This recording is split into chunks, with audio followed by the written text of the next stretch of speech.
Quick update time. I'm glad to see how much attention my Handling Controversies video has become, ranking up to 1,000 views and 42 likes in the course of just a month, is pretty impressive for a small channel like mine. I partially expected that my video would get a lot of attention since some of the pictures I put in the thumbnail were of recognizable celebrities and internet personas, though I never would have predicted for it to grow this quickly. But what I'm really thankful for is the praises I've been getting on said video and how it resonated with so many watchers. That means a lot to me because, as I mentioned in said video, the fact that I have 115 watchers as I'm making this update vlog does mean a lot to me, and I do feel a bearing of some responsibility, which is why I want to be sure I say the right thing. And I do my best to be receptive to feedback for any mistakes I make or any examples I haven't thought of before. Rewatching the video, there are a few errors I noticed, one or two recording errors I feel could have been edited out. Sorry there, case in point. And especially how there's an empty 2-minute gap at the end of the video after I end my essay. But since so many people have already liked and commented on it, I feel that this is just one of those instances where it's appropriate to leave it up as is if watchers find those moments to be so minor errors in the grand scheme of things if the merits outweigh the drawbacks.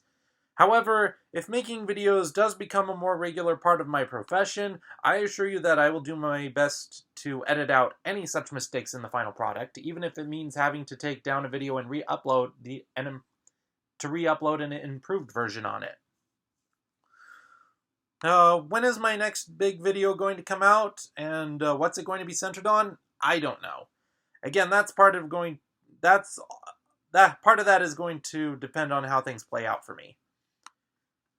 You can probably hear the blaring of the air conditioner in the background because today is swelteringly hot and muggy, and I have to go out to work in it later today. Joy.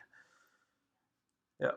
But truthfully, my real sympathies go out to all of you guys who live out west. Even in the region of Colorado where I grew up, that place is no stranger to lack of water or 100+ degree heat throughout the whole summer, but it seldom gets as bad as it currently is right now.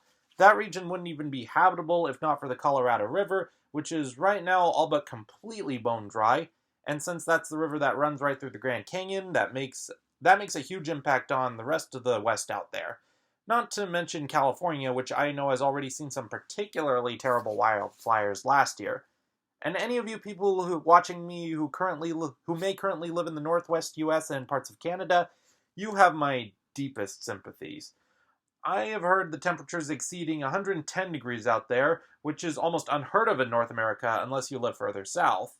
And I know a lot of people have been on the brink of dying from said heat. It's supposed to cool off to 90 degrees by next week in that region, though I know that's not much better. Meanwhile, the East Coast is getting hit by a tropical storm, and while it's not nearing where I live, the humidity outside my house is bringing on a thunderstorm by tomorrow. I really wish that we could take some of the moisture that we have from our region and send it out to your neck of the woods that needs it most. But anyways, we used to get constantly bombarded by the term global warming. It was something I heard all the time growing up, and now the term we're hearing is climate change. I know lots of people right now don't believe that climate change is real, in some cases due to their own personal incredulity. I know that we don't have all the answers in the world, so we have to draw our own conclusions in some instances, but I do firmly believe that climate change is a real thing that we need to take seriously. Because even if a lot of it has to do with circumstances beyond our control, I do believe that we as a species are more responsible for it than a lot of us realize or are willing to admit. Maybe even in some ways, we're responsible for it in ways that we're not even aware of.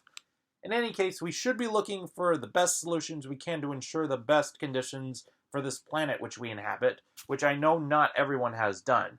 Case in point, the incident of the Amazon fires in 2019. Apart from that, I still have yet to do some work on my shed to get it ready to be my workspace, but no one would dare want to work on it in this heat, and I wouldn't either. But on a more positive note, I've been going around applying for new jobs, a few of which I have landed interviews on, so I'll keep you updated on those details for that, at least when and where it's okay for me to share them. Aside from that, stay safe, stay healthy, and I hope all goes great for you.